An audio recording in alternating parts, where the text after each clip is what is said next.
Um, Oke, tes. Suaraku jelas nggak? Jelas, Kak. Apakah suara? Jelas, Oke, Kak. jelas ya. Jelas, Kak. Oke, ya, thank you. Saya mulai. Assalamualaikum warahmatullahi wabarakatuh. Waalaikumsalam warahmatullahi wabarakatuh. Waalaikumsalam warahmatullahi wabarakatuh. Selamat malam teman-teman dari seluruh Indonesia. Buat malam ini kita akan menjalani coaching session yang ke-12.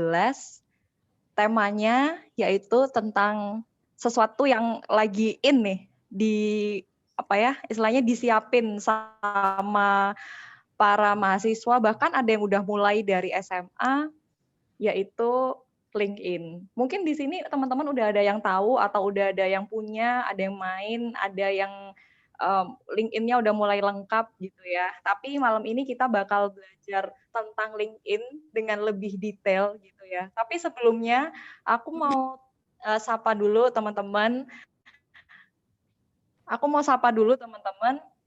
Kalau aku bilang duta inspirasi, kalian jawab semangat menginspirasi, oke? Coba ya, aku tes dulu. Duta inspirasi. Semangat menginspirasi. Oke, thank you.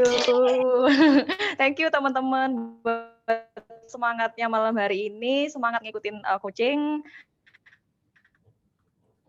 Oh iya, sebelum masuk ke materi lagi ya, sebelum mulai materinya aku mau kenalan dulu. Kalau teman-teman mungkin udah tahu ya, sama panitia dari Indonesian Event udah tahu, tapi buat pemateri pada malam hari ini, perkenalkan kakak, namaku Naria Nur Iftitah, biasa dipanggil Naria. Di Duta Inspirasi ini aku terpilih untuk mewakili Provinsi Maluku Utara, tapi provinsi asalku adalah Provinsi Jawa Timur. Jadi aku anak Jawa Timur, oke? Jadi tanpa berlama-lama lagi, ini dia pemateri kita pada malam hari ini ada Kak Silvanus Hardianto atau yang biasa dipanggil Kak Ivan. Halo, selamat malam Kak Ivan. Selamat malam, Assalamualaikum warahmatullahi wabarakatuh. Salam kenal semuanya. Waalaikumsalam. Salam kenal, Kak. Nah,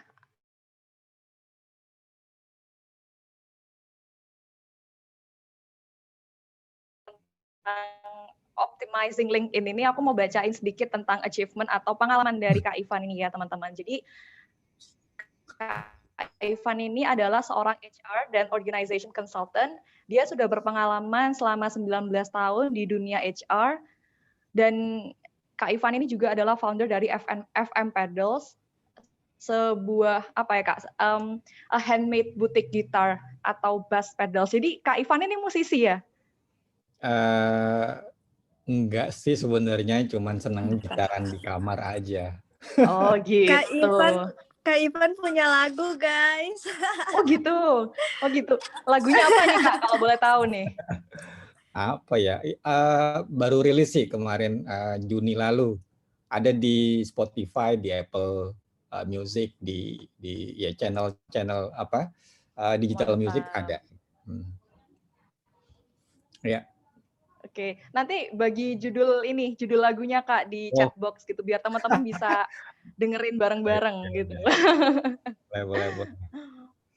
Oke.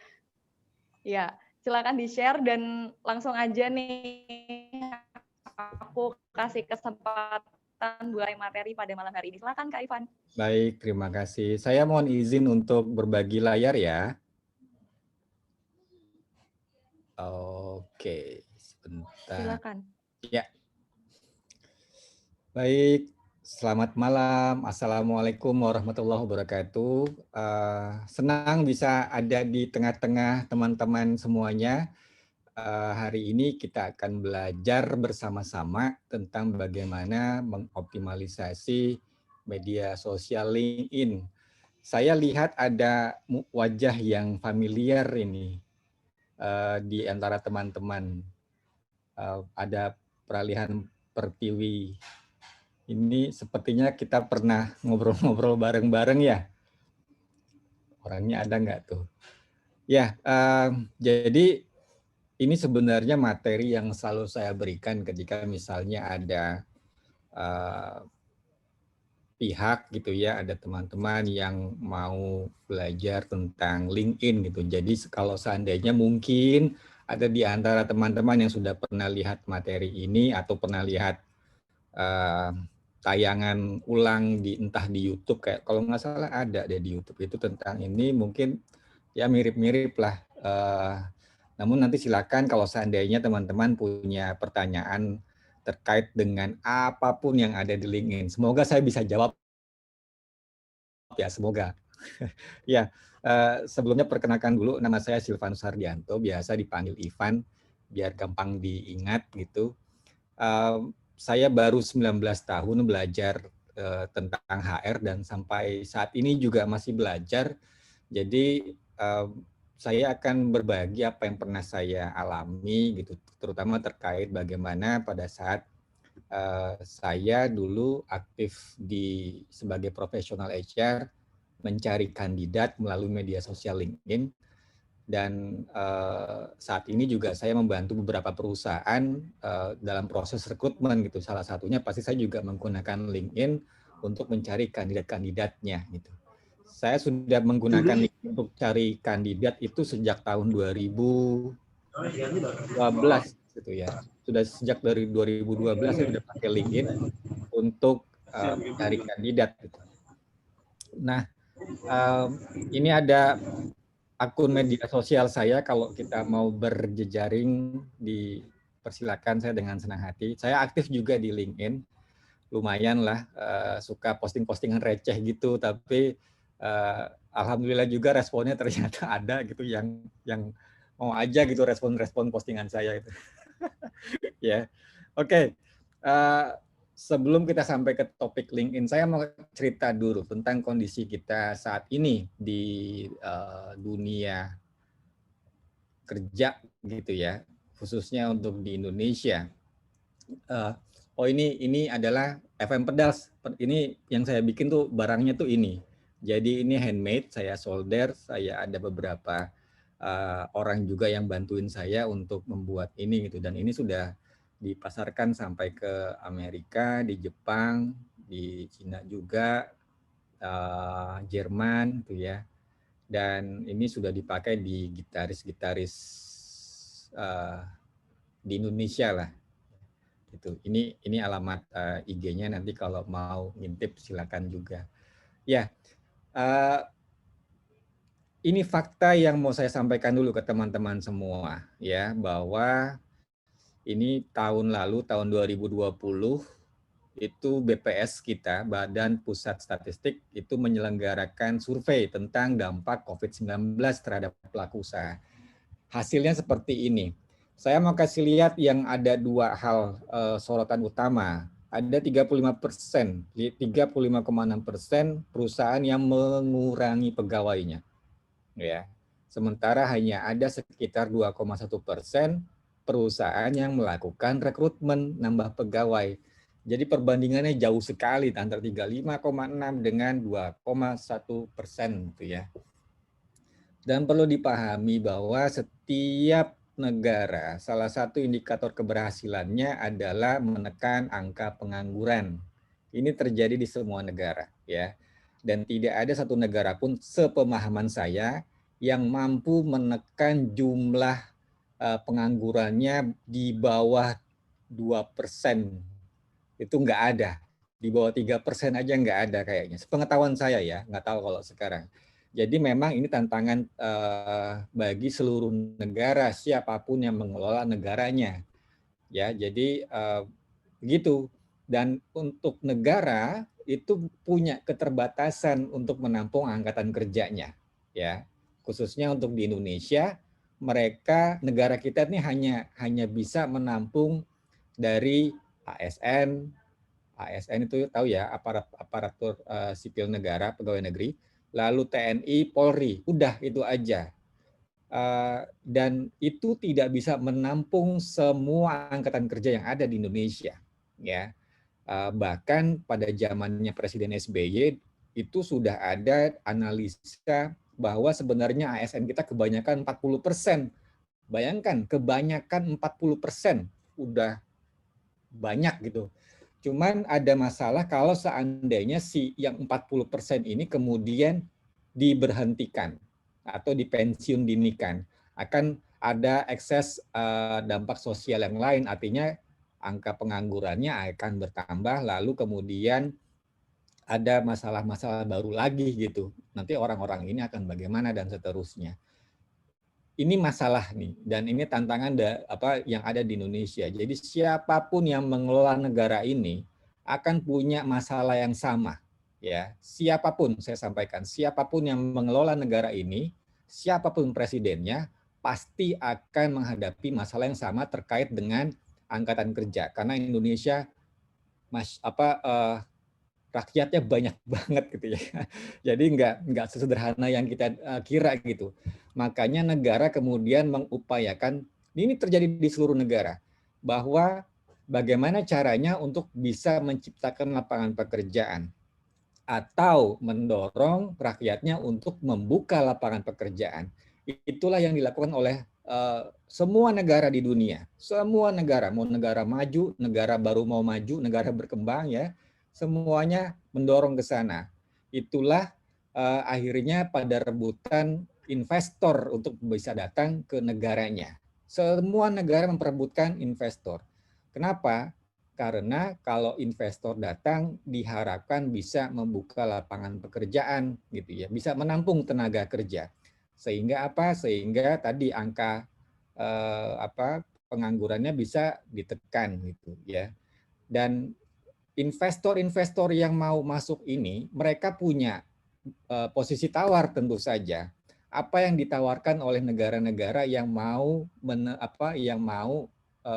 ngambil investasi mereka gitu.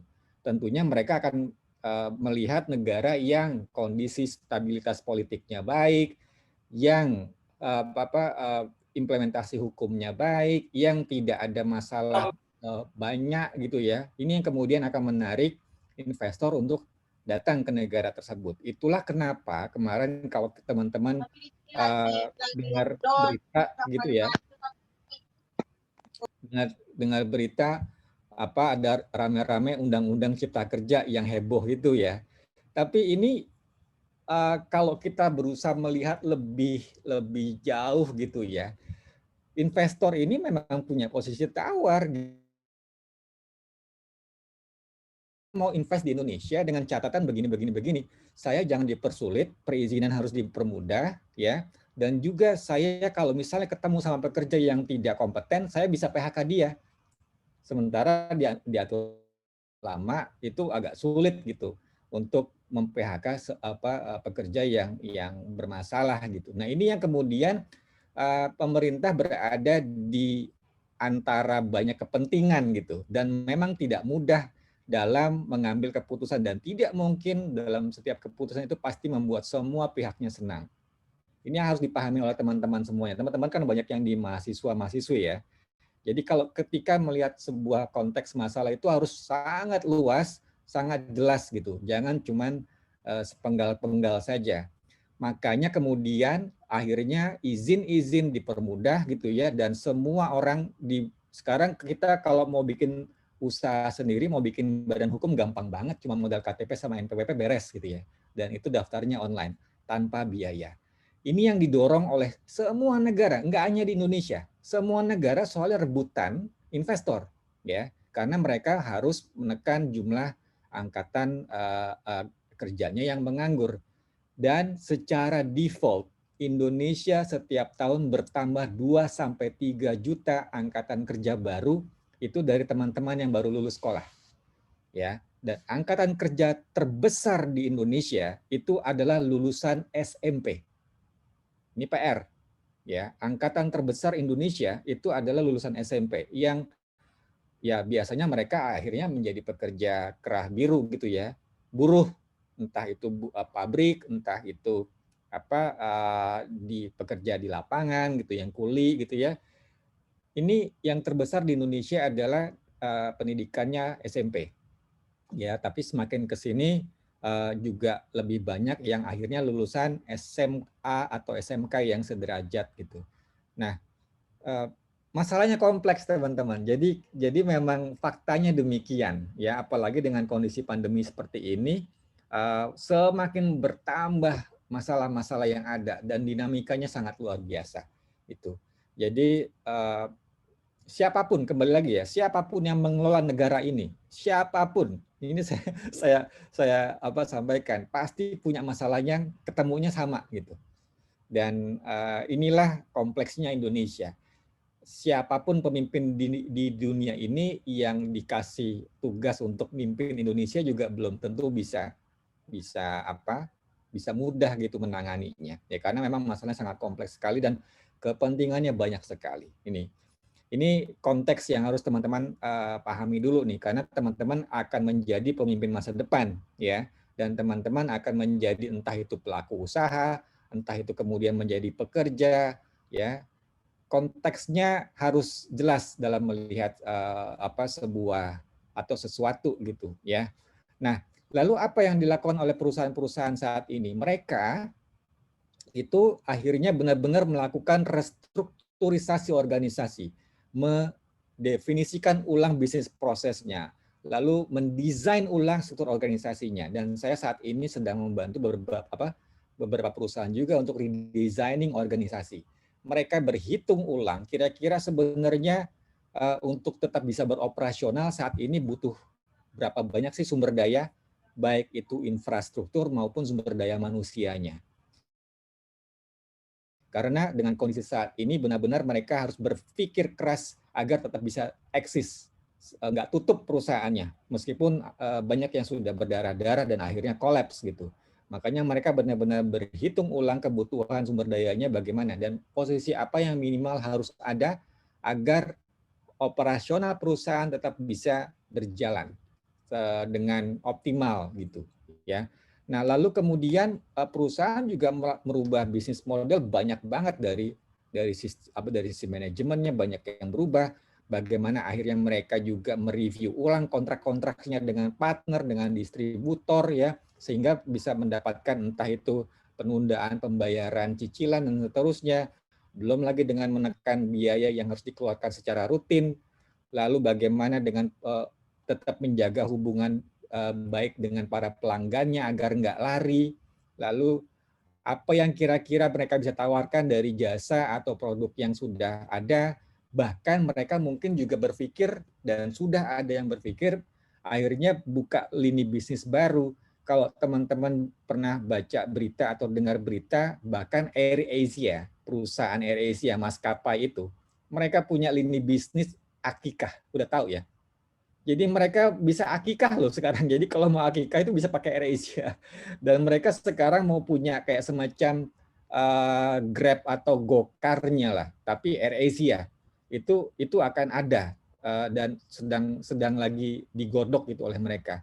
Artinya apa? Artinya perusahaan saat ini berpikir keras bagaimana tetap bisa menghasilkan revenue. Karena bisnis is all about making money, profit, titik. Ya, ini harus dipahami juga. Jadi buat teman-teman yang mungkin pengen menjadi pengusaha, ya, teman-teman harus paham konsep bagaimana bisa mendatangkan revenue. Dan kalau bisnis tidak bisa mendatangkan revenue dan tidak profit, itu besar kemungkinan tidak akan bertahan lama, ya, karena kan harus ada biaya operasional, bayar gaji pegawai, sewa tempat dan kawan-kawannya itu, ya. Nah, ini yang terjadi di perusahaan-perusahaan saat ini. Banyak perusahaan yang akhirnya dia keluar dari kantor sewa gedung kantornya lalu kemudian menyewa co-working space yang lebih murah tanpa ada aset fixnya yang lebih banyak gitu ya. Nah, selanjutnya tentang pelamar kerja. Nah, ini juga nanti teman-teman kan mungkin ada yang mau bekerja gitu ya, mau belajar dulu bekerja dengan orang. Fakta yang saya temui adalah dulu sebelum ada COVID-19 ya, sebelum COVID menyerang bumi itu, jumlah pelamar untuk satu posisi yang dibuka itu pengalaman saya ada 200 aplikasi yang masuk rata-rata 200 aplikasi untuk satu posisi yang dibuka ya. Lalu pada saat COVID-19 terjadi itu meningkat 3 sampai 4 kali lipatnya. Bayangkan itu saudara-saudara. Jadi memang kompetisinya sangat luar biasa, ketat sekali. Ya. Jadi dan perlu dipahami, rekruter yang handal, rekruter yang sudah punya jam terbang tinggi, mereka hanya butuh waktu 6-10 detik saja untuk melihat entah itu dokumen, entah itu profil LinkedIn, apakah menarik untuk dipelajari lebih lanjut atau tidak. Cuma butuh waktu 6-10 detik saja. Artinya apa? Itulah waktu yang teman-teman harus manfaatkan bagaimana caranya untuk bisa menarik perhatian para rekruter. Melalui apa? Melalui entah itu CV atau resume kita atau melalui profil LinkedIn kita. Faktanya demikian, teman-teman. Ya. Nah, lalu kebanyakan dari pelamar yang masuk ini lebih dari 50% itu tidak sesuai kualifikasi. Faktanya demikian. Kenapa? Karena ternyata banyak sekali dari pelamar ini yang asal kirim. Dia tidak membaca dengan teliti apa informasi lowongan pekerjaannya, apa pekerjaannya, apa kualifikasi yang diminta, bahkan instruksinya. Dia tidak pahami dengan baik, dia tidak baca pelan-pelan, dia tidak ikuti instruksinya. Sehingga dia asal kirim aja. Di situ buka lowongan kirim, di situ buka lowongan kirim, sporadis aja. Dan akhirnya yang dia lakukan adalah merasa dia sia-sia aja. Gue perasaan udah kirim banyak banget lamaran, tapi kok nggak ada yang manggil ya. Dan saya masih sering dapat DM dari orang-orang di LinkedIn curhat gitu, Pak, saya udah kirim, nggak tahu Pak, mungkin udah ratusan CV saya kirim, tapi kok nggak ada yang respon ke saya ya Pak. Pertanyaan saya pasti adalah, pertama, Anda baca nggak pelan-pelan itu informasi lowongan pekerjaannya dengan baik? Kalau Anda baca, Anda paham nggak? Kalau Anda paham, Anda ngukur diri nggak? Kalau Anda ngukur diri, Anda ikuti nggak instruksinya? Gitu. Kadang-kadang orang ini ngelamar tapi nggak ngukur diri. Dia pikir, ya siapa tahu lah bisa masuk. Nah ini siapa taunya ini loh yang akhirnya membuat dia nggak pernah direspon oleh rekruter. Karena coba Anda bayangkan kalau Anda sebagai seorang rekruternya, apakah Anda kemudian akan memproses aplikasi yang tidak sesuai dengan kualifikasi? Pastinya enggak, ya. Nah, ini yang kadang-kadang, bukan kadang-kadang, sering tidak disadari oleh teman-teman pelamar gitu, ya. Orang rekruternya, apakah Anda akan memproses orang yang tidak punya kualifikasi sesuai dengan apa yang dibutuhkan, gitu, ya. Jadi sebelum silakan Anda baca baik-baik, pahami dulu dan ukur diri Anda. Anda bisa nggak? Anda mampu nggak untuk berkompetisi, ya, dengan kandidat yang lain gitu, ya. Kalau Anda yakin dan Anda percaya diri untuk melamar, silakan Anda kirim. Tapi kalau Anda tidak punya kualifikasinya, saya sangat menyarankan untuk tidak mengirim daripada capek keluar biaya, tenaga, pikiran, waktu gitu ya. Mendingan fokus ke memang yang kita sudah punya potensi lebih besar aja gitu. Begitu fakta tentang pelamar kerja ya.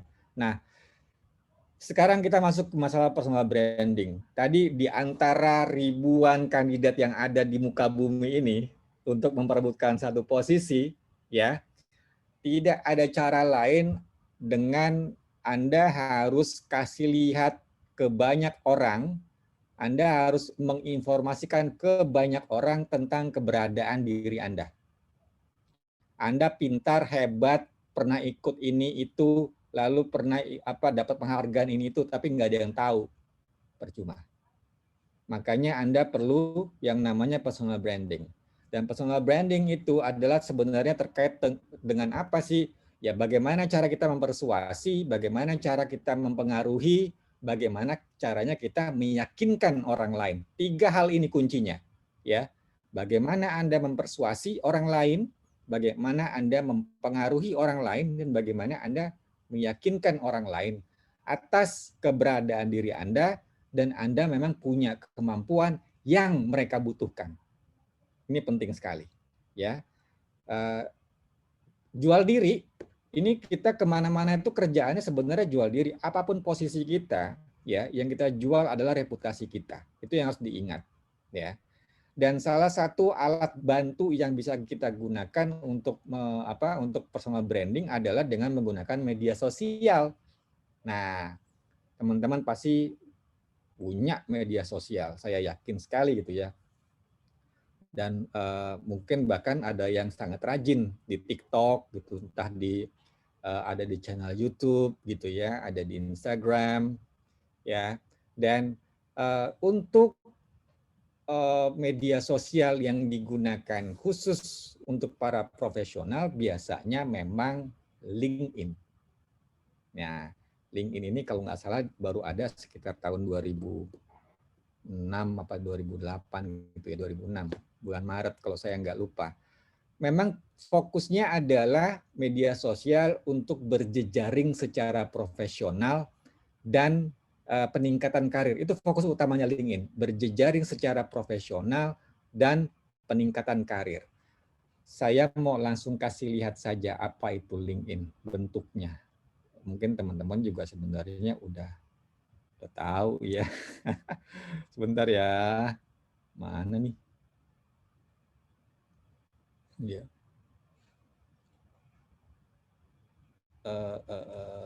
Sebentar.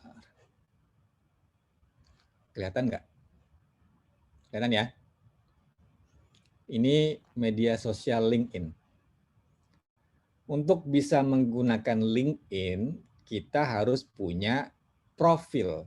Sama lah kayak media sosial yang lain, kita harus punya profilnya dulu. Ini saya mau kasih contoh profil saya saja.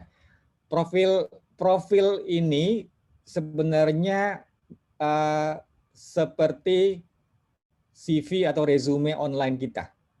Ya, ini saya mau kasih contoh profil saya, bukan berarti profil saya keren banget gitu, enggak juga sih, sebenarnya biasa aja. Cuman saya mau kasih tahu ininya strukturnya aja biar dipahami ya. Ini prinsipnya sama persis dengan CV kita atau dokumen resume kita ya. Ini ada header, ini headernya bisa diganti foto kalau mau enggak juga nggak apa-apa. Lalu apa sih yang dilihat pertama kali oleh para rekruter? Kan pertanyaan itu, tadi kan saya sampaikan waktunya hanya 6 sampai 10 detik saja untuk mencuri perhatian. Yang pertama adalah yang pasti dilihat foto. Yang dilihat dari foto itu bukan cantik atau ganteng. Karena kalau cantik atau ganteng itu kan relatif. Kalau jelek itu mutlak. Benar. Ya. Nah, kalau yang dilihat itu bukan cantik atau gantengnya, karena itu relatif ya. Itu selera, dan selera tidak bisa diperdebatkan. Tapi kalau jelek itu mutlak. Enggak bercanda. Ya. Nah, apa sih yang dilihat dari sebuah foto? Pertama, wajah tentu saja. Jadi pastikan wajah Anda terlihat dengan jelas ya. Anda jangan fotonya seluruh badan dari jauh, kecil, apalagi pakai masker. Nggak kelihatan gitu ya. Saya masih lihat orang kok kenapa fotonya pakai masker gitu ya. Maksudnya apa gitu. Orang kita mau kasih ini. Ini adalah kesan pertama yang kita ingin persembahkan kepada siapapun yang melihat profil kita. Kesan apa yang mau kita sampaikan kepada mereka, ya. Foto itu yang terpenting adalah wajahnya harus terlihat dengan jelas, cahayanya bagus, dan usahakan posenya tersenyum. Kenapa? Karena dengan tersenyum itu Anda akan terlihat sebagai pribadi yang terbuka, yang mudah diajak kerjasama, yang ramah gitu. Jadi jangan foto kayak foto Anda di ijazah. Anda nanti tuh yang latar belakangnya merah. Itu mirip dengan foto kayak yang ada di buku Yasin. Pernah lihat buku Yasin nggak? Ya kan? Jangan kayak gitu fotonya. Ya, saya yakin teman-teman kameranya canggih tuh di handphonenya. Pakai itu, tapi jangan selfie. Yang kelihatan selfie gitu. Jangan ya. Kalau bisa Anda minta tolong orang lain atau pakai tripod gitu, silakan. Yang benar-benar bagus ya, karena ini adalah masa depan Anda. Jadi bikinnya jangan asal gitu ya. Lalu untuk pakaian silakan gunakan pakaian yang saran saya sih yang formal ya. kemeja aja aman sih, kemeja kalau ada blazer silakan pakai blazer, ya. Mau pakai dasi yang pria silakan, enggak juga nggak apa-apa gitu. Yang wanita silakan disesuaikan make up-nya, tidak perlu berlebihan. Yang pakai hijab juga silakan disesuaikan gitu ya. Latar belakangnya nggak harus warna merah atau biru. Itu zaman dulu itu ya. Ceritanya warna merah itu untuk orang-orang kelahiran tahun ganjil. Kalau yang biru tahun genap. Itu ceritanya dulu dan nggak usah kayak gitu lagi. Terus juga latar belakangnya nggak perlu yang apa Anda lagi liburan belakangnya ada menara Eiffel gitu, nggak perlu kayak gitu ya. Yang atau kendaraan mewah Anda gitu nggak perlu. Fokusnya adalah di Anda, muka Anda ya. Ini foto saya tahun 2019. Rambutnya masih pendek. Kalau sekarang rambutnya udah panjang ya. Ini tahun 2019 waktu saya. Itu yang pertama dilihat foto ya, karena apakah dinilai, apakah kemudian dihakimi dari fotonya? Oh iya tentu saja, karena memang rekruter itu belajar tentang bagaimana cara membaca raut wajah. Saya belajar ya, kalau saya sih belajar, nggak tahu rekruter yang lain. Tapi itu yang dilihat, makanya ketika nanti ini diproses, ya itu divalidasi ulang. Jadi bukan langsung dihakimi di situ gitu ya. Wah ini nggak oke nih, enggak. Tetap kalau memang ya itu tadi, kalau pose Anda menarik itu akhirnya tersenyum gitu ya. Anda habis ikut sesi ini nanti coba bercermin sambil tersenyum ya. Senyumnya menurut Anda nyamannya kelihatan gigi atau enggak. Tapi saran saya kalau bisa kelihatan giginya karena akan beda rasanya. Ya. Coba aja nanti rasain kalau nggak percaya. Nah, itu yang pertama, foto yang dilihat. Lalu di bawahnya tulis nama. Namanya harus nama jelas, nama asli, jangan nama panggung ya. Apalagi nama alay. Jangan. Ini harus nama Anda beneran. Saya masih suka lihat itu orang kasih nama ini dia pikir ini Facebook atau apa gitu ya. Ya nggak tahu, mungkin memang dia menganggapnya demikian gitu ya. Namanya harus nama jelas. Karena apa? Saya sih sudah sejak lama ya, ketika saya mau merekrut seseorang pasti saya googling namanya, apa yang keluar. Nah, jadi hati-hati ya, dan pastikan yang ada di atas itu adalah profil LinkedIn Anda yang keren itu, begitu di googling ya. Nah, lalu di bawahnya ini ditulis posisi Anda saat ini atau posisi Anda terakhir ya.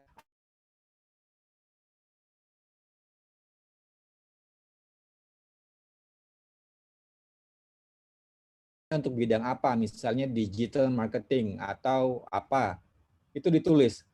Sehingga apa? Perhatikan baik-baik. Kalau saya misalnya saya cari orang sales gitu ya, saya mau cari tenaga sales. Ketik sales di sini, lalu saya pilih sales in people. Orang-orang yang punya title sales akan muncul semuanya, loh, ya kan?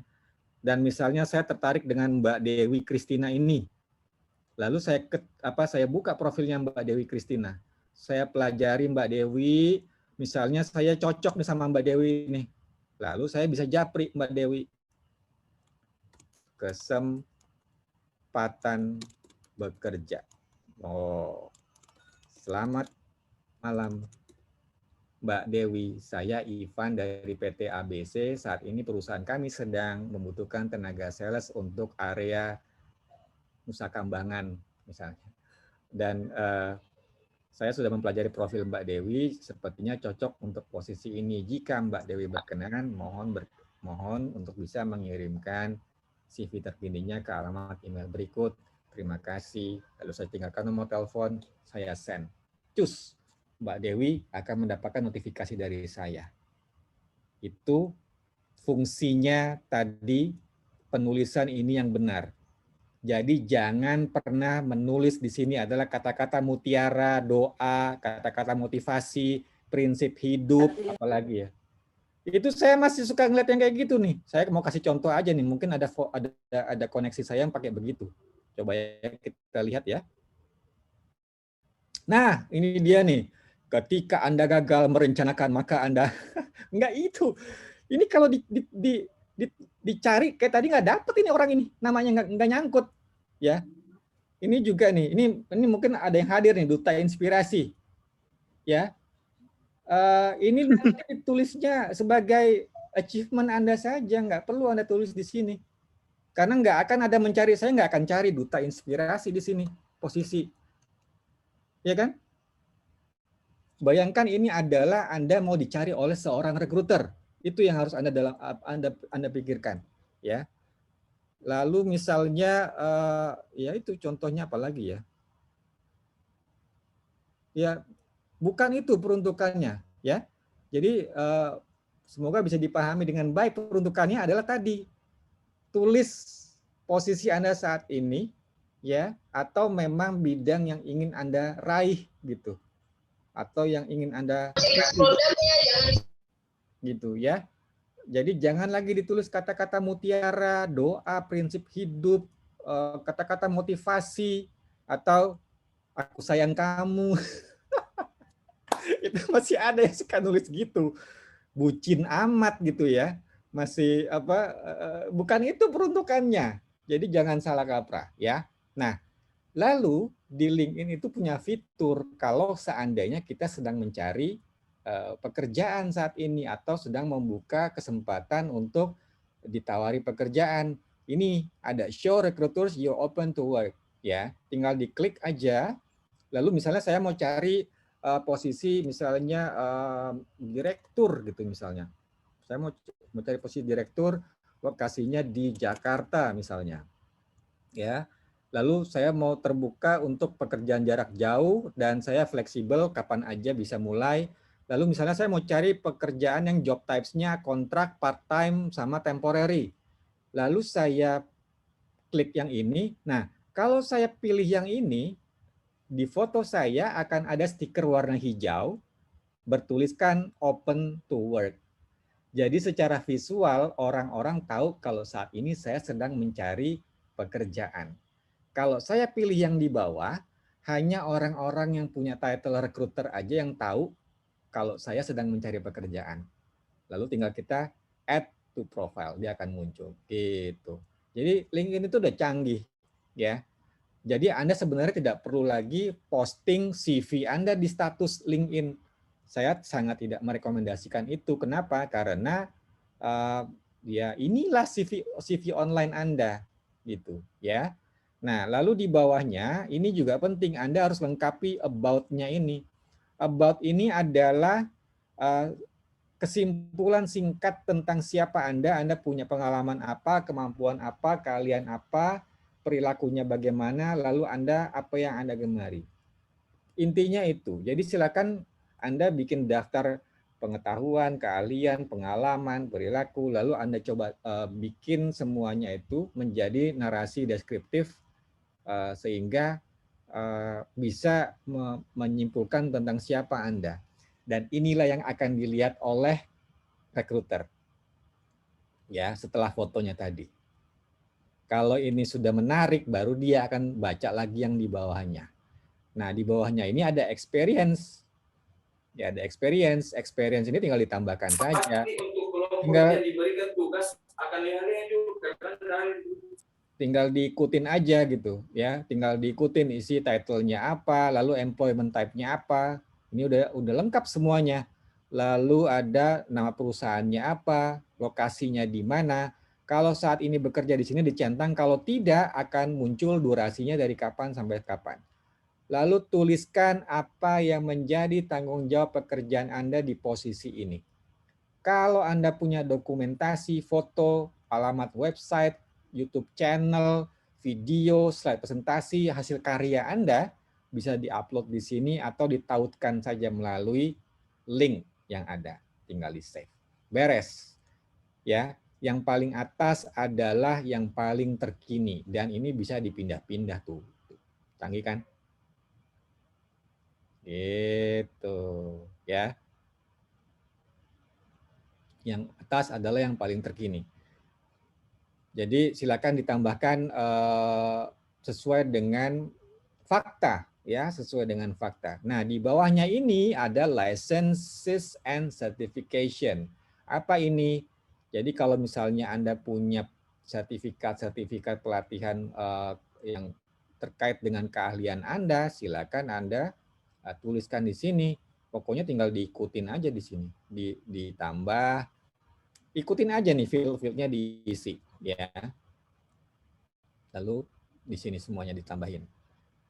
Di sini juga ada volunteer experience. Kalau misalnya Anda mau tambahin juga silakan. Tuh, cause-nya apa? Misalnya Anda pegiat di bidang animal welfare, itu ada arts and culture, education, environment, human rights, macam-macam tuh ada tuh.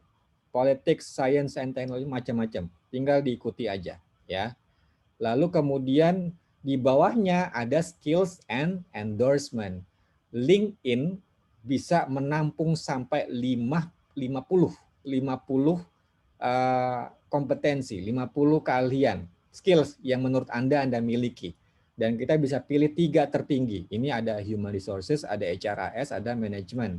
Ini di sininya di sebelahnya ada 83, 43, 35. Ini maksudnya apa? Maksudnya adalah ada 83 orang di LinkedIn yang mengakui saya punya kemampuan ini. Jadi tinggal di endorse gitu ya. Ini tinggal diklik aja add new skills. Ini saya udah mentok di 50 jadi nggak bisa lagi. Ini kenapa nih?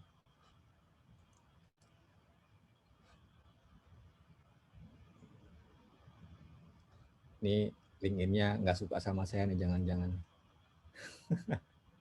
Nah ya, jadi itu ditambahkan di add new skills, tinggal diketik di sini nanti muncul ya. Jadi dia bisa sampai ada 50. Nah, di bawahnya ada recommendation. Recommendation ini apa sih? Recommendation ini adalah semacam testimoni yang diberikan oleh entah dia pernah bekerja sama dengan kita, dia anggota tim kita, dia atasan kita, dia kolega kita, dia klien kita gitu ya. Itu bisa memberikan testimoni lah kira-kira. Ini untuk menguatkan profil kita. Oh, Ivan tuh orangnya begini, orangnya gitu. Nah, itu ya. Itu bisa ditulis di sini. Di bawahnya ini ada accomplishment. Accomplishment ini bisa misalnya Anda punya publikasi, punya paten, course, project gitu ya. Anda pernah mendapatkan penghargaan, awards gitu.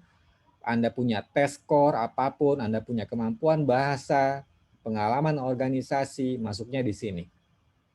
Ya, tinggal diikutin aja. Misalnya ini publication, ya udah tinggal dikasih apa judulnya kapan, publikasinya kapan, dan seterusnya. LinkedIn itu udah sangat lengkap sekali ya.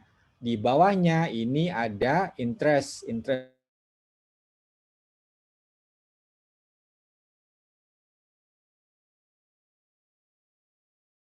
bisa postingan dia, termasuk perusahaan-perusahaan yang kita follow gitu ya, yang dia sama kalau misalnya ada kesempatan kita juga jadi tahu duluan gitu. Di LinkedIn juga ada diskusi yang bisa kita ikuti sesuai dengan minat kita terkait dengan misalnya kompetensi kita tertarik di mana gitu ya. Nah ini bisa kita ikuti. Sekolahan juga. Nah kalau semuanya sudah lengkap kita isi, LinkedIn akan kasih tanda ini All Star.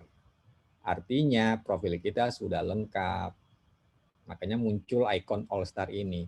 Dan di LinkedIn profil view itu sangat matters. Ya, sangat berpengaruh. Bagaimana caranya bisa nih? Udah jelas nih dari LinkedIn tuh, profil views matter.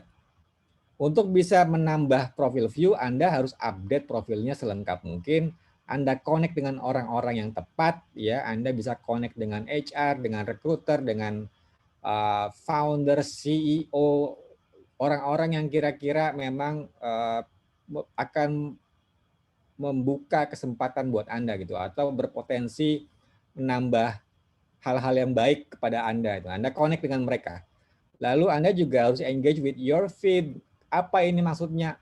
Aktif. Anda aktif postinglah sesuai dengan apa yang Anda pahami, Anda ketahui. Intinya adalah kasih tahu ke seluruh dunia tentang keberadaan diri Anda. Itu ya. Dan rajin juga Anda merespon postingan orang atau memberikan komentar yang yang baik gitu. Meskipun ada ketidaksetujuan atau berbeda pendapat, sampaikan dengan cara yang dewasa, yang santun gitu ya. Ini bukan tempatnya untuk adu pinter gitu. Adu argumentasi gitu ya, main kalah-kalah, enggak seperti itu. Meskipun di LinkedIn makin kesini saya perhatikan makin banyak orang yang begitu, tidak bisa membedakan antara LinkedIn, Facebook gitu ya. Ya dia pikir sama aja gitu, dan dia pikir bebas aja dong, ini kan LinkedIn gue gitu, dia pikir begitu. Saya mau sampaikan begini teman-teman, media sosial itu haruslah kita gunakan untuk membantu reputasi kita agar baik, jangan sebaliknya. Ingat, bisa jadi rekruter, calon investor, atau calon mertua itu googling nama kita, apa yang mereka lihat itu dari media sosial kita. Apakah kita suka posting-postingan alay, suka curhat-curhat nggak jelas, suka berbagi masalah pribadi, lalu kemudian suka marah-marah, suka menyalah-nyalahi sesuatu, suka merasa paling benar, ya jangan kaget kalau itu yang masih Anda lakukan di media sosial, Anda akan sulit mendapatkan rezeki yang Anda inginkan. Karena jangan sampai hal-hal yang demikian justru malah menutup pintu rezeki Anda sendiri. Jadi tidak jarang orang pikir bahwa media sosial itu adalah hal yang personal, hal yang pribadi. Anda kalau sudah mau register di media sosial, profil Anda itu udah bukan milik Anda sendiri. Ya, itu konsekuensinya. Anda pernah baca nggak term and condition-nya? Pasti nggak pernah baca. Pada saat Anda register sesuatu, baca itu term and condition-nya. Anda harus merelakan bahwa data Anda bisa diakses oleh siapapun dan oleh dengan kepentingan apa yang mereka sebutkan itu tadi. Kalau di LinkedIn mereka yaitu akses Anda bisa dilihat gitu ya. Nah, ini jadi di LinkedIn itu juga kita bisa mencari peluang pekerjaan. Ini tinggal diklik yang jobs ini, lalu misalnya kita ketik di sini sales misalnya. Saya mau cari pekerjaan di bidang sales, lalu experience levelnya internship dan entry level misalnya. Saya klik OK, lalu nah ini saya baca pelan-pelan semuanya. Kalau tombolnya apply, ini artinya biasanya akan diarahkan ke website yang lain tuh.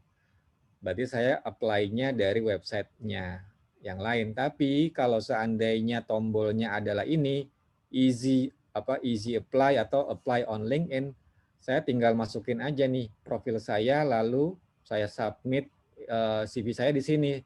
Jadi saya nggak perlu kirim email terpisah untuk submit CV saya atau resume saya. Gitu ya.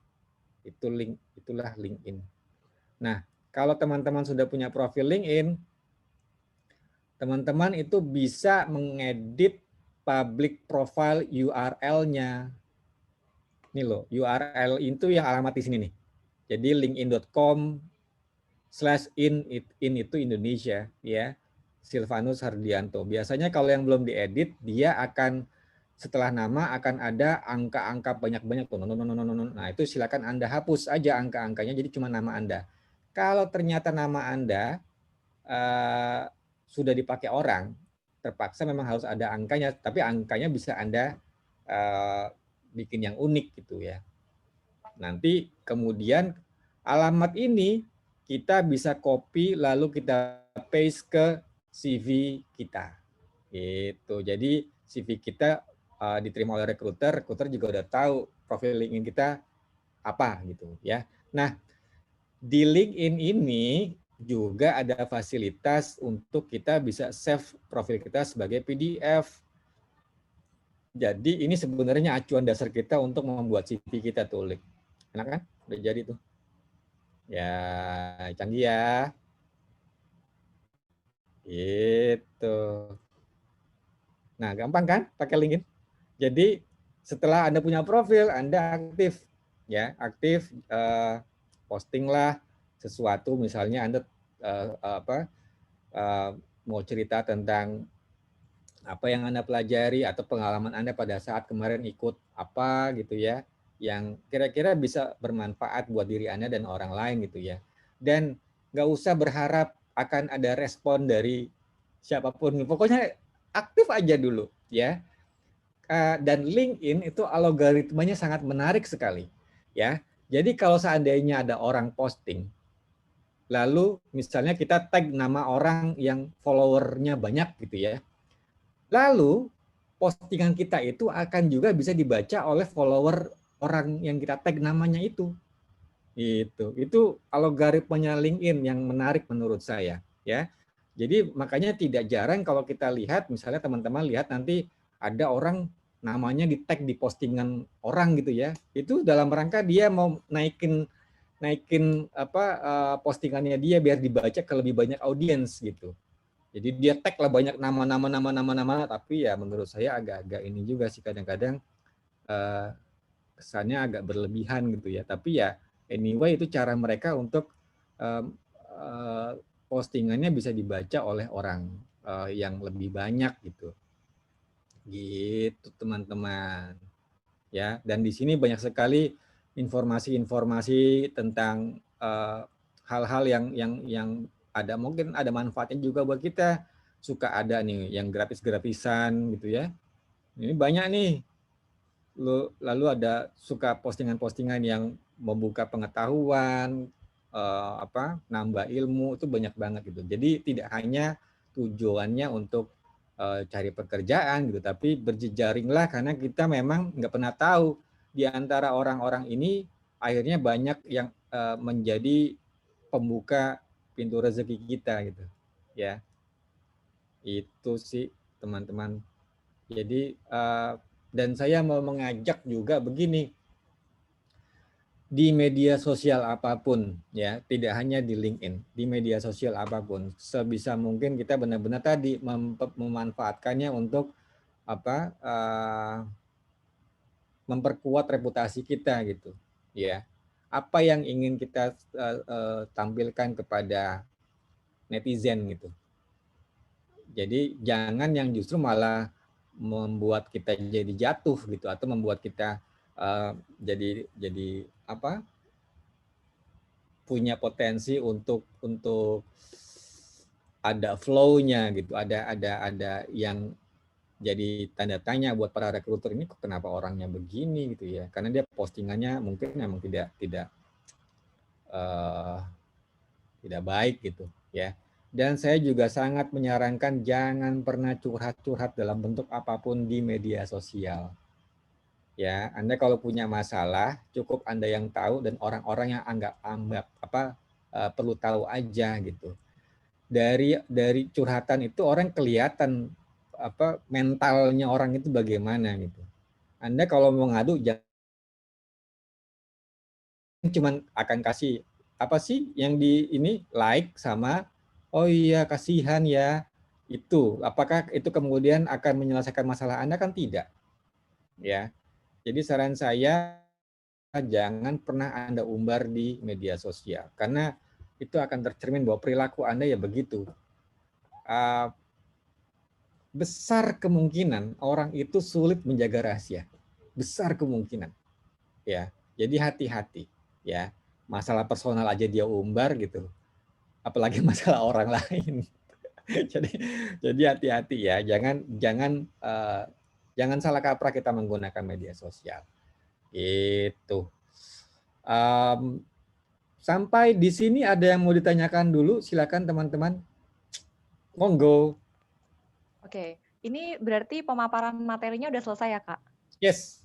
Oke, terima kasih banyak Kak udah menyampaikan materi yang sangat bermanfaat ini, terutama buat teman-teman mahasiswa semua sih sebenarnya, karena LinkedIn ini juga jadi salah satu sosmed yang lagi banyak banget peminatnya buat mencari kerja gitu kan ya Kak. Oke, buat teman-teman nih yang mau tanya bisa langsung raise hand. Wah ini udah ada yang raise hand ini. Coachnya Duta Inspirasi ini, Kak Hanif. Silakan langsung Kak Hanif. Halo, Assalamualaikum semuanya. Selamat malam. Selamat malam. Aduh, jangan panggil coach, soalnya ada coach beneran di sini. Ada Coach Silvanus Hardianto. Aduh, saya aja nggak pernah mau dipanggil coach ya. Belum nyampe ilmunya saya dipanggil coach. Sebelumnya makasih banyak nih Kak Silvanus atas Ya. pemaparannya. Emang benar-benar insightful. Jadi saya sendiri dan aku yakin kita semua di sini jadi tahu sih how LinkedIn works to accelerate our career ya di dunia pasca kampus gitu kali Kak ya.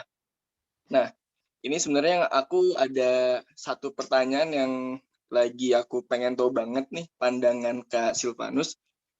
Jadi beberapa hari ini aku pernah lihat nih Kak, ada orang bilang atau kasih saran, kan kadang-kadang kalau kita lihat requirement kerja itu kan ada pengalaman 2 tahun Ya. atau 1 tahun di bidang apa, terus requirement tentang hard skill apa gitu Kak ya. Nah, pertanyaannya adalah apakah bisa kita menggantikan kebutuhan requirement itu dengan di LinkedIn itu kalau aku nggak salah kan banyak banget course online yang gratis kayak Ya. dan itu bisa kita bakal dapat sertifikat atau semacamnya. Nah itu bisa nggak sih digantikan dengan itu atau kalau misalkan ada yang lain sarannya itu seperti apa gitu Kak? Karena kadang-kadang bagi aku yang fresh graduate tahun ini aku masih kurang nih di pengalaman misalkan magangnya segala macam. Nah Ya. apakah bisa diganti dengan yang seperti itu? Terima kasih banyak Silvanus. Ya, panggil Ivan aja, Silvanus kepanjangan kayaknya. Siapa Ivan? Ya, pertanyaannya bagus sekali. Ini buat teman-teman fresh grade ya. Saya sih menyarankan begini. Memang pasti saat ini kebanyakan yang dicari adalah pengalaman hard skill ya. Pengalaman memang pernah bekerja gitu, minimal 1 tahun atau 2 tahun gitu ya. Saran saya begini, saat ini kondisinya lagi sulit sekali. Ya tadi saya udah kasih petanya banyak, persaingannya luar biasa gitu ya. Anda jangan melamar pekerjaan, tapi lamarlah magang. Anda lamar magang dan Anda jangan nanggung-nanggung melamar magangnya di perusahaan yang mentereng sekalian. Ya, japri aja. Makanya Anda perlu connect dengan orang-orang yang tepat gitu. Misalnya Anda mau ini Mas Hanif apa nih? Ngincernya di perusahaan apa? Oke, baik Mas. Kebetulan karena background aku adalah manajemen industri yang bergerak di bidang bisa di food FMCG. Aku lagi bau banget di FMCG, di supply chain-nya terutama. Kalau nggak supply chain ya di procurement gitu ya. Tapi di supply chain sih Mas. Dan saat ini emang lagi daftar magang juga sih. Ya, ngincer Unilever atau P&G atau dan kawan-kawannya itu ya. Nah, jangan nanggung-nanggung, apply-nya ke perusahaan-perusahaan yang begitu, ke multinasional sekalian. Anda ngelamarlah sebagai peserta magang dulu. Bedanya peserta magang adalah Anda tidak akan mendapatkan gaji, tapi mungkin Anda akan mendapatkan uang pengganti transport dan makan. Biasanya itu. Nggak usah dipikirin dulu masalah gajinya, ya. Yang terpenting adalah Anda masuk dulu dalam organisasi itu. Begitu Anda masuk, dan Anda nggak usah pilih-pilih. Anda suka di supply chain, tapi apapun tempatnya Anda sikat dulu. Begitu Anda sudah di dalam, Anda keluarin seluruh kemampuan yang Anda miliki. Anda harus menjadi peserta magang yang jujur, yang disiplin, yang komunikatif, yang selalu mau belajar hal baru. Itu yang lagi dirindukan oleh para pengusaha saat ini. Orang-orang yang punya kualitas disiplinnya baik, jujur, ya, lalu komunikatif, selalu mau belajar. Jadilah orang yang begini. Anda punya kemampuan 7-7-nya Anda kasih di pekerjaan Anda. Pekerjaan Anda udah selesai, tanya, ada lagi nggak yang bisa saya bantuin? Begitu terus. Jadi buat mereka akan sangat rugi kalau tidak segera merekrut Anda sebagai pekerjanya. Karena itu cuma cara itu yang bisa Anda lakukan saat ini untuk akhirnya bisa mendapatkan kredit yang bagus gitu. Karena daripada mereka harus merekrut orang yang belum jelas, mendingan orang yang pernah magang dan emang dia perilakunya bagus dan juga memang punya kemampuan yang baik gitu ya. Kemampuan yang baik di sini adalah kemampuan mau belajar hal baru dan cepat belajar hal baru. Karena percayalah skills dan bisa dilatih. Ya, yang penting Anda mau dulu itu. Jangan sampai Anda ngerasa, enggak, gue maunya di supply chain aja, gue nggak mau kalau yang lain. Kalau begitu ya Anda akan kesulitan sendiri nanti. Ya, jadi saran saya begitu. Dan buat teman-teman semuanya yang lain, Anda juga harus siap-siap nanti kalau ditanya pas interview, Anda harus bisa menarasikan tentang diri Anda dengan secara baik ya, dan natural gitu. Kalau Anda ditanya, coba tolong ceritakan diri Anda dalam waktu 1 menit. Ini biasanya pada kelabakan orang-orang. Lalu mereka akan menyampaikan, perkenalkan nama saya Stefan Hardianto, saya anak kesekian dari sekian bersaudara, waktu kecil saya biasanya. Bukan itu yang pengen didengar oleh mereka. Ya. Betul. Ini yang kadang-kadang teman-teman nggak siap kalau ditanya kayak gitu. Artinya apa? Anda harus coba bikin narasi, itulah yang Anda harus tulis di dalam about tadi itu, di LinkedIn, profil LinkedIn. Ya. Anda tulis kira-kira apa yang menjadi keahlian Anda, pengetahuan Anda, perilaku Anda, pengalaman Anda, lalu coba Anda narasikan secara natural dalam durasi 1 menit. Anda harus latih itu. Anda harus latih itu dengan baik. Sehingga pada saat nanti ditanya, Anda bisa luwes menjawabnya. Jadi nggak terbata-bata, nggak atau jawabnya kemana-mana gitu. Dan durasi 1 menit itu lama. Banyak sekali informasi yang bisa Anda sampaikan gitu ya. Misalnya, saya berpengalaman di organisasi, di waktu saya sebagai mahasiswa, sebagai apa, saya sebagai ketua ini, ketua panitia itu, dan saya di sana bertanggung jawab untuk memastikan semua kegiatannya bisa berjalan dengan baik dan lancar. Saya punya anggota sekian banyak, itu bisa Anda ceritakan. Gitu. Jadi kalau Anda punya pengalaman organisasi, jangan cuma ditulis aja pengalaman organisasi ini, tapi apa yang menjadi tanggung jawab Anda di situ? Apa pengalaman Anda di situ? Dan buat teman-teman mahasiswa, biasanya yang dicari adalah memang mahasiswa yang punya pengalaman organisasi. Jadi beruntunglah buat teman-teman yang saat ini tergabung dalam sebuah komunitas, organisasi, ya, dan aktiflah di organisasi itu. Jangan cuma naruh nama doang juga. Karena kalau Anda cuma taruh nama doang, Anda nggak punya hal yang diceritain. Kalau Anda ditanya, Anda sebagai apa di organisasi itu? Sebagai member. Apa yang dilakukan member? Anda pasti bingung jawabnya. Tapi kalau Anda sebagai pengurus, saya di bidang humas, hubungan mas-mas. Ya, Anda bisa cerita itu, ya. Apa yang dilakukan sehari, apa yang menjadi tanggung jawab kerjanya, dan apa target pekerjaannya, dan Anda menjabat itu berapa lama gitu loh. Anda punya anggota timnya berapa. Orang yang punya pengalaman organisasi itu dianggap sudah punya pengalaman bekerja secara umum sebenarnya. Sekarang sudah dianggap berpengalaman menerima instruksi, berada dalam sebuah bagan organisasi, suatu organisasi, menerima perintah, melakukan pekerjaan tertentu sesuai dengan target pekerjaannya, punya tanggung jawab di sana gitu. Gitu. Jadi kalau misalnya dengan kursus-kursus atau course-course yang gratisan itu, kalau memang relevan dengan apa yang menjadi kebutuhan mereka, itu bisa aja. Misalnya mereka sedang mencari digital marketer misalnya ya, dan Anda ikut course digital marketing, tapi Anda belum punya pengalaman itu. Tapi Anda pernah ikut misalnya pelatihannya, Anda bisa sampaikan, saya pernah ikut pelatihan itu, dan yang saya pahami dalam tentang digital marketing adalah apa, sebutin. Bahwa harus belajar, saya juga memahami tentang SEO, saya belajar juga tentang algoritmanya Facebook dan Instagram, saya juga sedang mendalami tentang algoritmanya LinkedIn, bagaimana cara LinkedIn bekerja, sehingga itu bisa membantu branding perusahaan, dan seterusnya. Itu Anda sampaikan gitu. Jadi apa yang Anda pelajari, ya, itu bisa menjadi bahan yang bisa Anda sampaikan kepada si rekruternya itu. Semoga menjawab ya Mas Ersa ya. Mas Hanif. Ya, Mas Ivan, berarti kesimpulannya adalah bisa banget, tapi baik lagi ke kitanya Mas ya, sebagai calon recruiter, gimana cara bisa memberitahu, menginfokan apa sih yang kita dapat, karena baik lagi kata Mas Ivan, kalau cuma numpang nama doang kan sayang banget ya, jadi harus benar-benar tahu apa yang kita lagi enroll gitu.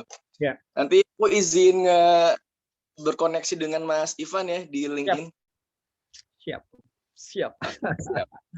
Oke. Thank you so much Mas Ivan. Sama-sama. Silakan kalau ada pertanyaan lagi. Oke, silakan teman-teman untuk pertanyaan selanjutnya. Oh, udah ada yang raise hand ternyata. Oh, udah ada. Silakan buat Kak Ersa Risanti langsung disampaikan pertanyaannya. Oke, terima kasih ya Boni atas kesempatannya. Halo Kak Ivan, suaraku masuk nggak ya? Suaranya masuk, mukanya nggak masuk. Itu tadi aku raise hand buat pertanyaan selanjutnya. Oh, oke. Nah, loh, Oke, beda lagi. mohon maaf nggak bisa on cam soalnya takut kepental ini aja yang on cam tuh di aku nggak muncul gitu jadi Oke, aku oke. Nggak izin nggak apa-apa. on cam ya. Silakan. Oke, jadi pertanyaannya itu gini, aku belum aktif sih di LinkedIn, baru mau mulai, sekarang juga masih tingkat 3 kuliah. Cuma permasalahannya gini, jadi aku tuh bingung gitu, mau nge-build personal branding-nya kayak gimana soalnya, aku ingin berkarirnya tuh banting setir dari background kuliah aku. Nah itu gimana? Mungkin, any tips dari Oke, Ivan? pertanyaannya bagus sekali. Sekarang apa kuliahnya? Kuliahnya di FMIPA di Geofisika dan Meteorologi. Geofisika. Lalu mau berkarirnya di bidang Ya, meteorologi berapa? apa? Jauh banget, Oh, di maunya di finance. Kenapa finance. suka finance? Iya kan jadi kayak baru tahu gitu ambil kan kalau di jadi ada mayor minor Oke. gitu di kampus aku terus ngambil minornya tuh ekonomi gitu dan Oh, ternyata sukanya lalu di apa situ. yang dilakukan untuk bisa berkarir di sana? Sudah tahu apa yang mau dilakukan?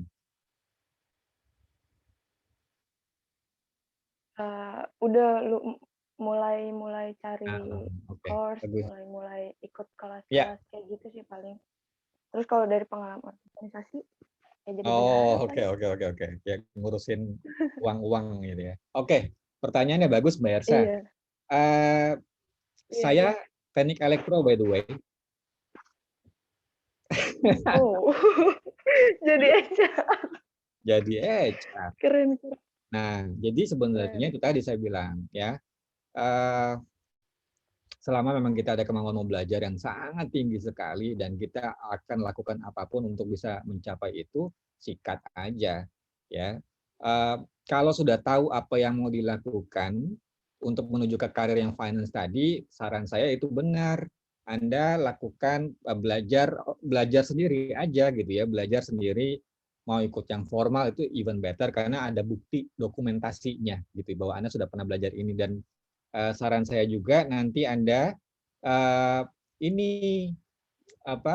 ikut ambil brevet A dan B ya, pajak itu akan sangat membantu sekali ya. Meskipun bukan di finance tapi banyak sekali perusahaan yang mencari finance tapi juga paham tentang pajak. Makanya butuh sekali Anda bisa ambil sertifikasi brevet A dan B. Saya punya sertifikasi brevet A, B, C. Ya, saya tuh Apa gimana tulisan? brevet BREVET. Ya, betul itu brevet. Oh, oke. Ya. Oke. Jadi Anda bisa ikut itu, ambil sertifikasinya dan nanti ikut sertifikasinya menjelang Anda mau lulus aja. Ya. Oke. Dan dari sini Anda juga udah mulai baca tentang hal-hal terkait pajak gitu ya, undang-undangnya. Baca-baca aja. Dan juga termasuk buat teman-teman yang lain, saya sangat menyarankan Anda juga belajar tentang undang-undang ketenagakerjaan yang ada di Indonesia. Ya, Anda baca itu aturannya karena buat modal Anda sendiri. Anda jadi tahu apa yang menjadi hak Anda sebagai pekerja, kewajiban Anda apa, lalu termasuk kewajiban perusahaan dan haknya apa. Sehingga kita jadi benar-benar paham gitu situasinya. Jadi jangan sampai Anda nggak tahu dan merasa lost gitu ya. Pahami dengan baik undang-undang ketenagakerjaan kita. Anda baca itu ada peraturan pemerintah tahun 2021 yang baru nomor 35 itu tentang perjanjian kerja, semuanya di sana. Lalu yang PP 36 tahun 2021 itu tentang upah. Pelajari itu, baca pelan-pelan, bahasa iseng-iseng aja daripada Anda buka media sosial gitu ya, cuma scrolling doang gitu terus gila ini orang keren banget, gila ini orang kok bisa beli ini, beli itu gitu ya, malah bikin nelongso, mendingan Anda baca sesuatu yang menjadi vitamin buat otak Anda gitu ya, buat otak kita gitu. Jadi saya sangat menyarankan baca aturan-aturan terkait dengan apapun bidang pekerjaan yang ingin kita dalami gitu. Tadi buat Mbak Resa ya, baca juga hal-hal terkait dengan finance itu apa. Finance itu bagaimana cara membaca neraca, bagaimana cara membuat laporan keuangan yang sederhana, bagaimana cara mencatatkan arus kas dan kawan-kawannya itu, bagaimana ledger, bagaimana tentang lalu software-software apa sih yang saat ini sering dipakai untuk finance dan accounting.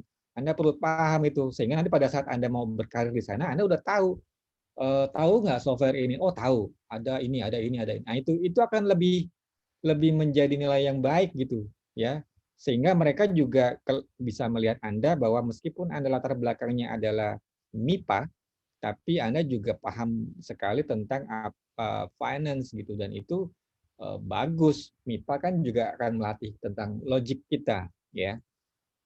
Saya di teknik elektro itu sangat membantu saya untuk di pekerjaan saya saat di HR, bukannya tidak bermanfaat gitu, karena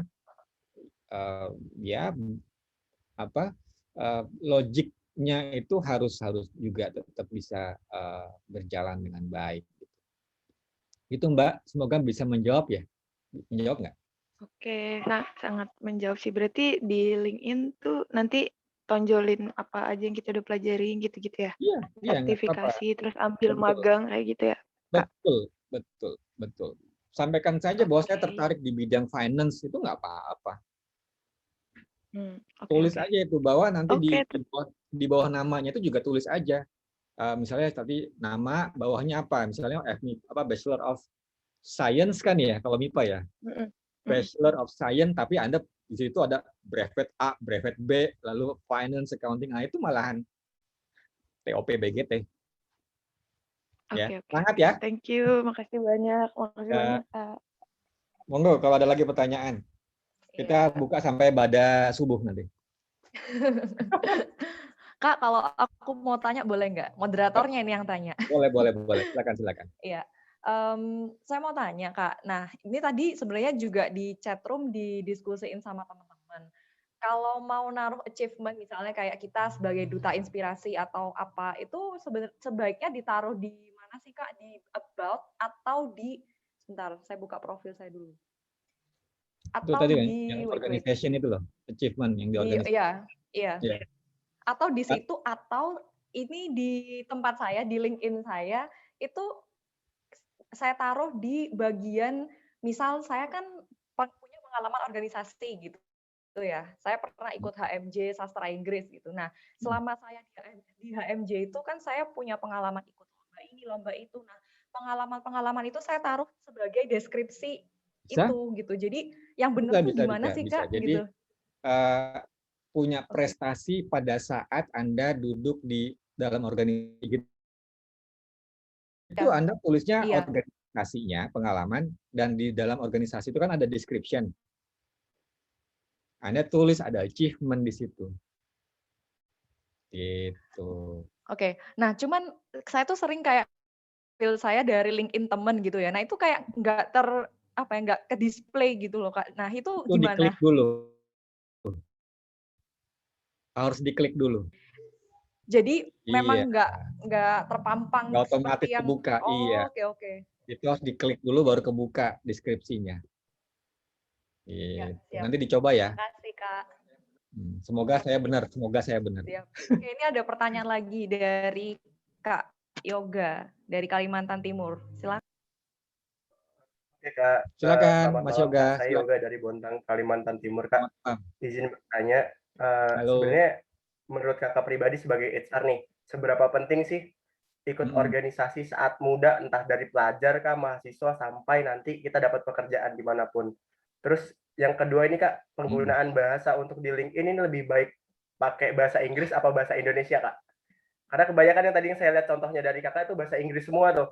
Apakah berpengaruh banget untuk penilaian HR atau gimana, Kak? Terima kasih. Ini pertanyaannya juga bagus nih. Yang pertama adalah tentang organisasi. Penting nggak sih? Menurut saya sangat penting. Ya, bayangkan kalau Anda sebagai seorang rekruter, ada 2 kandidat, yang satu punya pengalaman organisasi, yang satu enggak punya pengalaman organisasi. Kompetensinya sama, Anda pilih yang mana? Organisasi, Kak. Kenapa? Pengalamannya sih, lebih ke Nah, pengalaman yang nggak bisa dibeli. nah itu. Tadi kan saya sudah sampaikan juga bahwa orang yang sudah punya pengalaman organisasi, dia terbiasa berada dalam sebuah tim kerja, terbiasa menerima instruksi atau memberikan instruksi, berkoordinasi, ya. Itu yang hal-hal ini yang tidak didapatkan oleh orang yang tidak pernah punya pengalaman organisasi, kecuali diperintah sama orang tuanya atau sama dosen, ya. Nah, ini yang berbeda gitu. Jadi memang pengalaman organisasi saya sampai hari ini aja masih aktif berorganisasi gitu. Ya, saya sampai hari ini masih aktif berorganisasi. Jadi karena di organisasi itu saya bisa belajar banyak hal, berinteraksi dengan lebih banyak orang. Dengan saya ada di organisasi, makanya kita bisa ketemu malam ini. Makanya saya bisa kenal sama Mbak Mbak Safira. Ya. Makanya saya ketemu sama beliau. Itu gara-gara saya aktif di organisasi. Kalau saya tidak aktif di organisasi, ya maaf, lupa ketukar. Aku ingatnya Kenza tuh cowok. Tapi kan dia nggak ikut. Ya, ikut nggak sih Kenza? Ikut nggak? Ya, jadi apa namanya? Karena kita aktif berorganisasi, makanya kita ada ketemu di satu titik gitu. Dan ini membuka semakin banyak kanal pintu rezeki. Prinsipnya kalau saya sih begitu, ya. Makin banyak teman channel kita, makin banyak kita nggak pernah tahu apa yang terjadi kemudian hari. Mungkin suatu hari nanti Mas Yoga menjadi gubernur di Kalimantan Timur kan? Terus Mas Yoga ingat sama saya suatu hari nanti gitu. Saya mungkin udah jompo gitu ya. Ketemu di mana? Ini Mas Ipan dulu nih yang saya pernah ikut sesinya. Ya kita nggak pernah tahu kayak begitu ya. Makanya semakin banyak teman semakin bagus. Tapi saran saya juga pilihlah teman yang memang benar-benar bisa membantu kita menjadi orang yang lebih baik. Tuh ya. Jangan juga asal berteman gitu. Jangan sampai kita berteman dengan orang-orang yang mungkin toksik ya. Jangan sampai yang demikian. Justru akan membuat kita malah jadi nggak fokus dengan apa yang mau kita tuju. Gitu. Ya. Semoga bisa menjawab ya Mas yang tadi organisasi. Ya. Lalu yang kedua masalah bahasa. LinkedIn itu memang kebanyakan isinya ya orang-orang yang berbahasa Inggris ya, dan sebenarnya tergantung dari apa target perusahaan yang ingin dituju gitu. Kalau Anda mau bekerja, kalau perusahaannya adalah multinational company, mereka pasti akan milih yang bisa bahasa Inggris tentu saja, gitu ya. Dan saran saya sih memang tetap pakai bahasa Inggris gitu. Dan begini, pastikan apapun yang kita tulis tidak ada kesalahan dalam penulisannya. Jadi dibaca lagi pelan-pelan ya.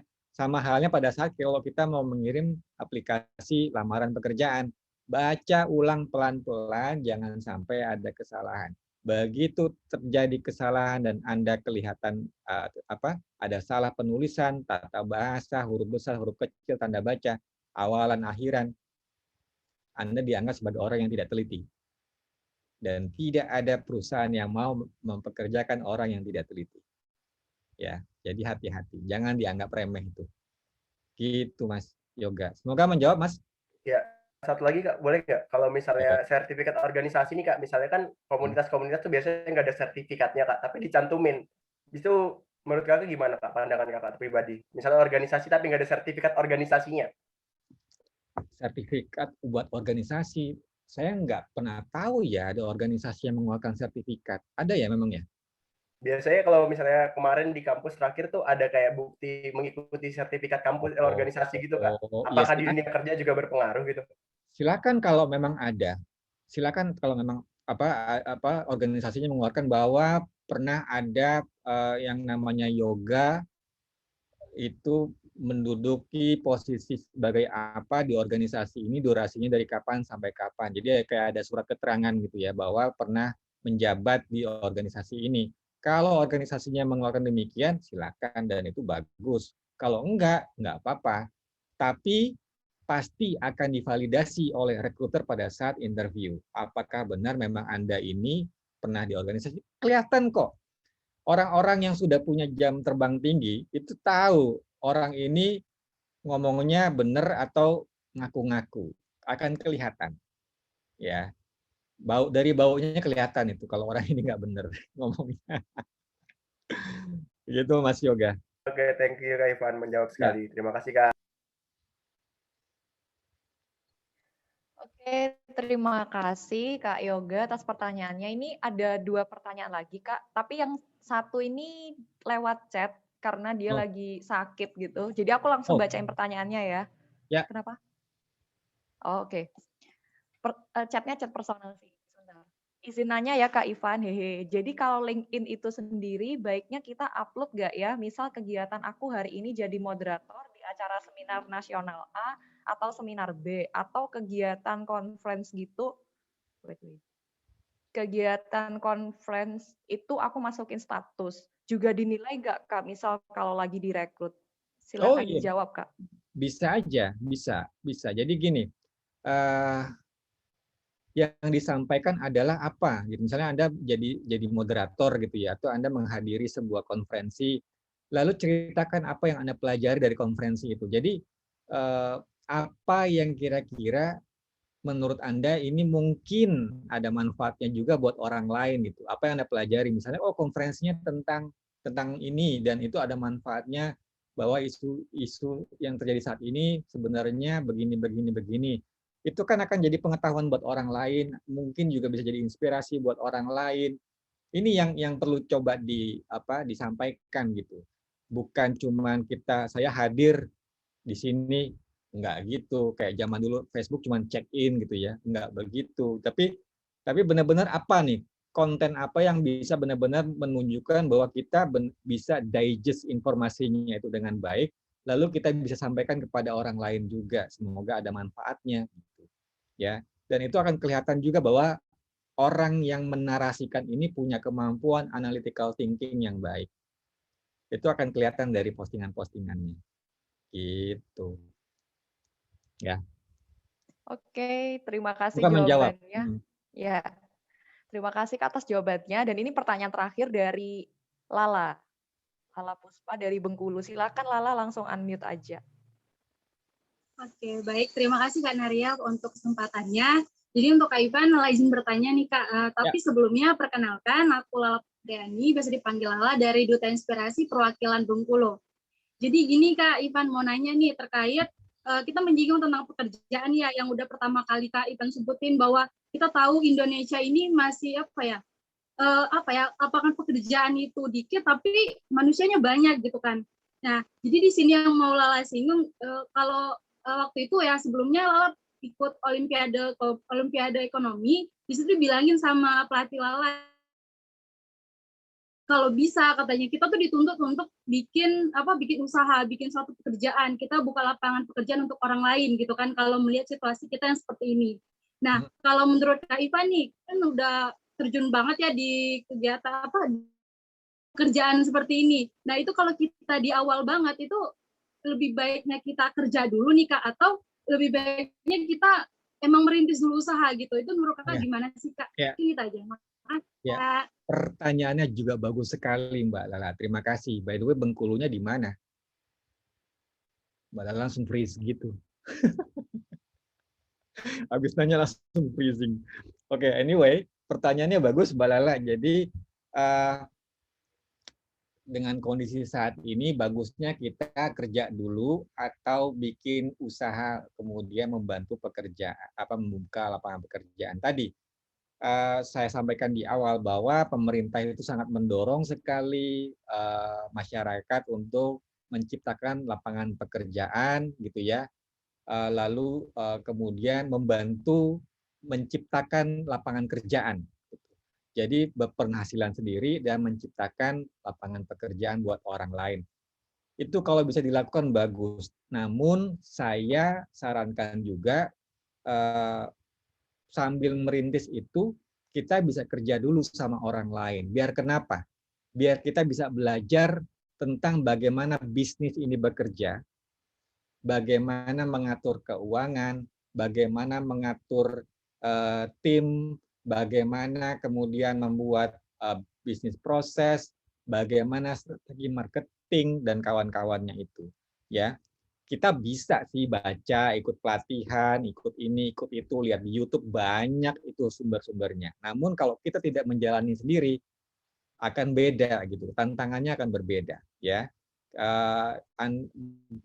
sambil mungkin paralel aja, Anda sambil kerja, ya, tapi Anda juga udah mulai apa yang bisa dilakukan dulu merintisnya untuk bikin usaha. Dan memang arahnya akan ke sana, semakin banyak masyarakat kita yang kemudian bisa menciptakan pekerjaan bagi dirinya sendiri dan syukur-syukur bisa membuka lapangan pekerjaan bagi orang lain, itu akan sangat bagus sekali gitu. Karena memang justru tulang punggung ekonomi kita ada di UMKM, ya, usaha mikro, kecil, dan menengah. Gitu, Mbak. Jadi memang idealnya sih kita kerja dulu sama orang biar belajar, gitu ya. Atau kalau memang kita mau merintis langsung, butuh ada pendamping orang yang sudah punya pengalaman, sehingga bisa Anda bisa dimentori oleh dia. Gitu. Anda butuh mentor.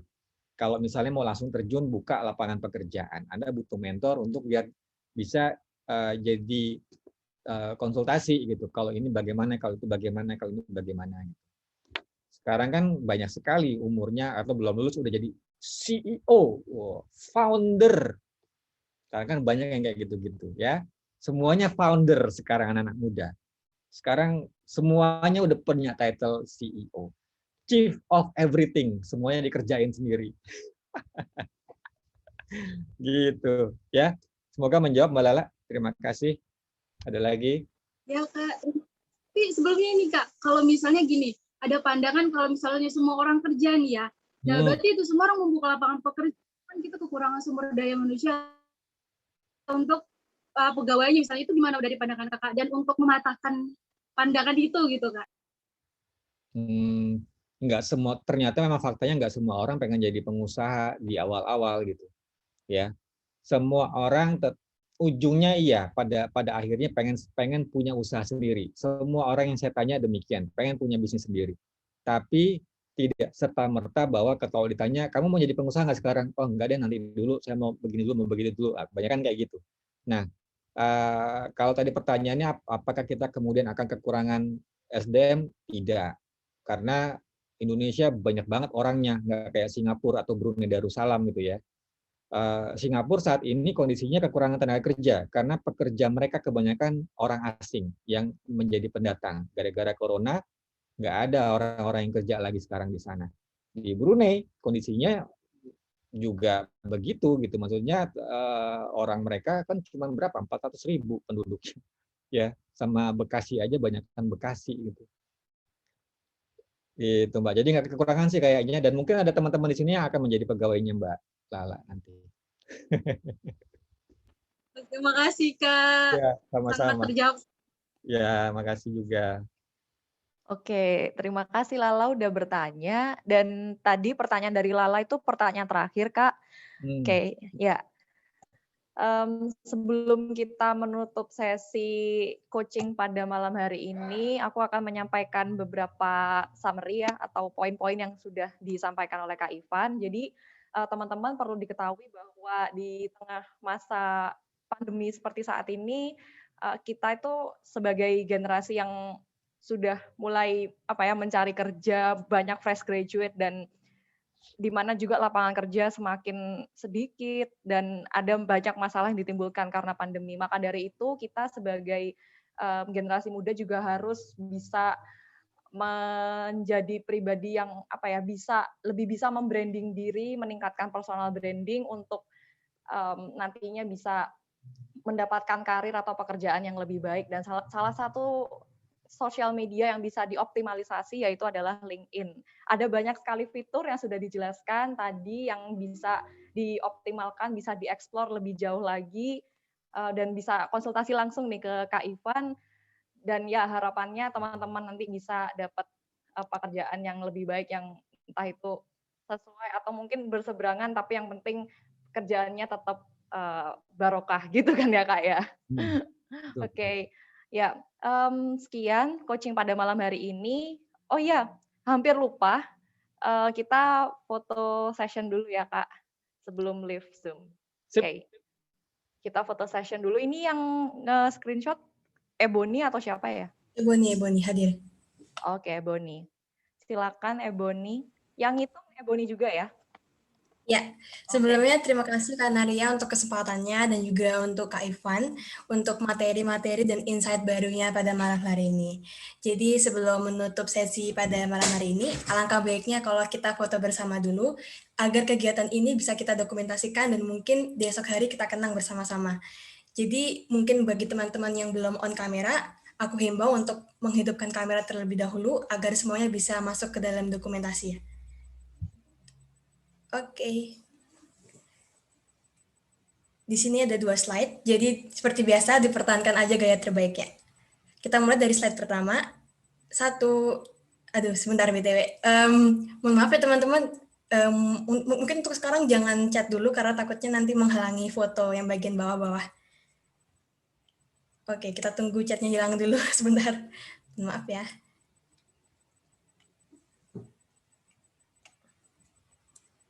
Ya, udah. Aku hitung. Nanti dulu ya, gue pengen ada foto bersama nanti dulu. Oke. Kak Robi bisa langsung di on kamera mungkin Kak kalau mau foto bareng nih sebelum ditinggal. Bentar, gue foto bersama dulu ya buat Duta. Iya. Yuk Bang, yuk. Iya, kita tunggu. Kita tunggu sebentar ya guys. Tunggu yuk. Bagus ini obrolannya. Kak Robi, oke, udah siap guys. Kita hitung, dari slide pertama, 1, 2, 3.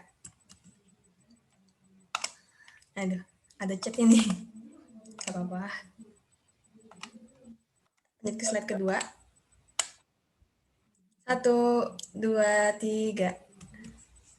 Oke. Mungkin kita ulang lagi untuk yang di slide pertama, karena tadi ada chat yang sayang sekali menutupi. 1, 2, 3. Oke, sesi dokumentasi kita sudah selesai, dan aku kembalikan lagi ke Kak Naria selaku moderator. Terima kasih. Terima kasih Boni udah mengorganize foto session pada malam hari ini. Dengan demikian, coaching ke-12 Duta Inspirasi by Indonesian Event telah selesai. Terima kasih sekali lagi Kak Ivan atas materinya yang sangat-sangat bermanfaat. Sukses selalu buat Kak Ivan, sehat selalu. Terima kasih Kak, boleh live.